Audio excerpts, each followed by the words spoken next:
আসসালামু আলাইকুম, কেমন আছেন সবাই? আজ ঘুরতে গিয়েছিলাম শরীয়তপুরের বাণিজ্য মেলায়। বাণিজ্য মেলায় গিয়ে কি কি কিনলাম চলেন আপনাদের সাথে শেয়ার করি। শীতকাল মানেই তো মেলা। শীতের দিনে আমাদের শরীয়তপুরের বিভিন্ন জায়গায় বিভিন্ন রকমের মেলা বসে। আজ চলে গেলাম শরীয়তপুরের বাণিজ্য মেলায়। মেলায় ঢুকতেই প্রথমেই চোখে পড়লো ছোট বাচ্চাদের বিভিন্ন রকমের জিনিসের একটা দোকান। এই দোকানের যে জিনিস নেবেন সেই জিনিসের দাম ওই মাত্র 30 টাকা। দোকানের সবগুলো জিনিসই দেখতে অনেক সুন্দর। এরপরে চলে আসলাম ঘড়ি আর চশমার দোকানে। আমার ছোট বোনের জন্য 2টা ঘড়ি পছন্দ করেছি। আমার ছোট বোনের হাতে দিয়ে দেখলাম কোন ঘড়িটা বেশি সুন্দর। দোনোটা ঘড়ি সুন্দর ছিল। আপনাদের কাছে কোনটা ভালো লাগে কমেন্টে জানাবেন। এরপরে চলে আসলাম একটা ব্যাগের দোকানে। এই দোকানের সবগুলো ব্যাগই দেখতে অনেক সুন্দর ছিল। এই ব্যাগগুলো এখন স্টুডেন্টরা বেশি ব্যবহার করে। এ দোকানে অনেক সুন্দর সুন্দর চুড়িও আছে। চুড়িগুলো দেখতে কিন্তু সবগুলোই সুন্দর। আমি কিছু চুড়ি হাতে নিয়ে দেখছিলাম, চুড়িগুলো আমার কাছে অনেক সুন্দর লাগছিল। আপনাদের কাছে কেমন লাগে কমেন্টে জানাবেন। এই চুড়িগুলো আমার কাছে অনেক বেশি ভালো লাগছিল। এরপরে আমরা সবাই মিলে মেলাটা ঘুরে ঘুরে দেখছিলাম আর কিসের দোকান রয়েছে। এরপরে ঘুরতে ঘুরতে আবারও চলে আসলাম আরেকটা চুড়ির দোকানে। এ দোকানের চুড়িগুলো কিন্তু অনেক সুন্দর। মেলা মানেই তো চুড়ি, বিভিন্ন রকমের দোকান।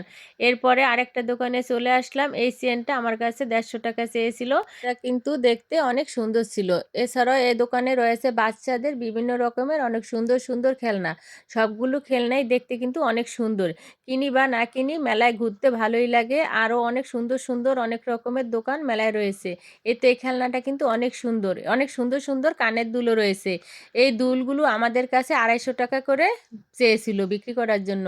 একটা খেলনা আমার ছোট বোনের মেয়ের হাতে দিলাম। ও তো খেলনাটা পেয়ে অনেক খুশি। এরপরে চলে আসলাম একটা ফুলের দোকানে। এই দোকানের এই পদ্ম ফুলগুলো দেখতে কিন্তু বাস্তব ফুলের মতো। আমাদের কাছে 400 টাকা করে চেয়েছিল। প্রত্যেকটা ফুলই কিন্তু অনেক সুন্দর ছিল দেখতে। এরপরে চলে আসলাম একটা হাঁড়ি পাতিলের দোকানে। এ দোকানেও অনেক সুন্দর সুন্দর জিনিস ছিল। অনেক সুন্দর সুন্দর বাটি, প্লেট যা দেখি তাই কিনতে ইচ্ছে করে। মেয়েদের তো এসব কেনাকাটাই একটা শখ। এখানে অনেক সুন্দর সুন্দর সিরামিক্সের কাপ, বাটি রয়েছে। এই মগগুলোও অনেক সুন্দর। এগুলোর দাম মাত্র 150 টাকা করে। আর এখানে সুন্দর সুন্দর কাপও রয়েছে। এই কাপগুলো অনেক সুন্দর। আর এই বাটিগুলো 60 টাকা করে চেয়েছিল। বাটিগুলো অনেক সুন্দর ছিল। এই হলুদ রঙের বাটিটা আমার কাছে কিন্তু অনেক সুন্দর লাগছিল। আরও অনেক সুন্দর সুন্দর জিনিসও এ দোকানে রয়েছে, দেখলেই কিনতে মন চায়। এরপরে চলে আসলাম একটা জুতার দোকানে। জুতার দোকানে অনেক সুন্দর সুন্দর জুতা রয়েছে। আমার হাতে এই জুতাগুলো আমি নিয়েছি।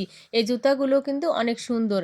আর অনেক সুন্দর সুন্দর জুতা রয়েছে। প্রত্যেক জোড়া জুতাই অনেক সুন্দর। আমার কাছে সবগুলো জুতাই ভালো লাগছিল। মন চাইছিল সবগুলো নিয়ে নিই। এরপরে কিছু জুতা আমি পায়ে দিয়ে দেখছিলাম কিরকম লাগে। অনেকগুলো জুতাই আমি পায়ে দিয়ে দেখছি। এই কালো রঙের জুতাটা অনেক সুন্দর লাগছে। এই জুতাগুলো অনেক সুন্দর। এই জুতাগুলো এখন অনেক বেশি চলে। এরপর মেলার সবগুলো দোকান একটু ঘুরে ঘুরে দেখলাম। সবগুলো দোকানেই অনেক সুন্দর সুন্দর জিনিস ছিল। সামনে একটা জামা কাপড়ের দোকান চোখে পড়লো। জামা কাপড়গুলো অনেক সুন্দর ছিল। এরপর সন্ধ্যা হয়ে গেছে। এদিকে লাইটগুলো জ্বালিয়ে দিয়েছে। লাইটের একটু ভিডিও করে নিলাম। তারপরে চলে আসলাম এক বাচ্চাদের একটা জুয়েলারির দোকানে। এখানে এসে দেখি বাচ্চাদের অনেক সুন্দর সুন্দর ক্লিপ রয়েছে। আমার ভাগ্নির জন্য কিছু ক্লিপ নিয়ে নিলাম, একটু মাথায় দিয়েও দেখলাম কীরকম লাগে। মাশাআল্লাহ অনেক সুন্দর লাগছে। এরপরে বাড়িতে চলে যাব, সন্ধ্যা হয়ে গেছে। যাওয়ার আগে সবাই মিলে ফুচকা খেয়ে নিলাম। ফুচকা খাওয়ার পরে এক আচারের দোকানে চলে আসলাম। অনেক সুন্দর সুন্দর অনেক মজার আচার রয়েছে। আচারগুলো কিন্তু খেতে অনেক মজা। সবাই ভালো থাকবেন। আজকের মতো আল্লাহ হাফেজ।